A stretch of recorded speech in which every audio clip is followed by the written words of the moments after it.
អនុវត្តងាយចូលឆ្លើយសំណួរខាងក្រោមបន្ទាប់ពីអ្នកបានស្ដាប់ការនិយាយរបស់នរណាម្នាក់រួច 1. បន្ទុកពី1ដល់10តើអ្នកវាយតម្លៃនិងដាក់បន្ទុកប៉ុន្មានលើការនិយាយរបស់បុគ្គលម្នាក់នោះ 2. ហេតុអ្វីបានជាបុគ្គលម្នាក់នោះទទួលបានបន្ទុកដូចខាងលើចូលរៀបរាប់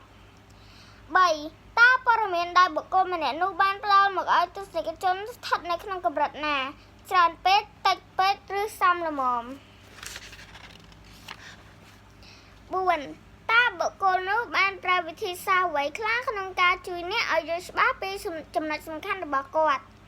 5. តើអារម្មណ៍របស់អ្នករវាយប៉ុន្មានដងនៅកំឡុងពេលដែលអ្នកកំពុងស្ដាប់គាត់ហើយតើអ្វីដែលអាចជួយទាញអារម្មណ៍អ្នកមកវិញបាន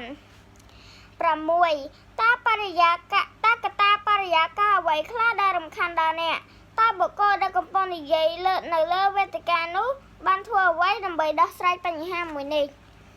7. តើមានការរំខានមួយណាដែលបង្កឡើងដោយបុគ្គលម្នាក់នោះផ្ទាល់ដែរឬទេ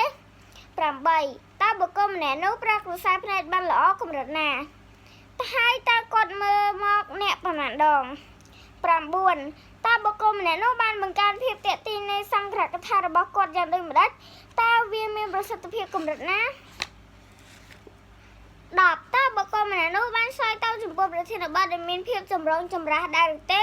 ប្រសិនបើមានតើគាត់ប្រើវិធីដូចម្តេចដើម្បីជៀសវាងកុំឲ្យទស្សនិកជនខឹង 11. តើចំណុចសំខាន់ដែលបុគ្គលម្នាក់នោះបានផ្ដល់មកឲ្យទស្សនិកជនតាមរយៈសង្ឃកថារបស់គាត់មានអ្វីខ្លះតើអ្នកចាំអស់ឬទេបើចាំអស់ហេតុអ្វីបើមិនអស់សូមបញ្ជាក់ហេតុផលផងត្រូវចាំណា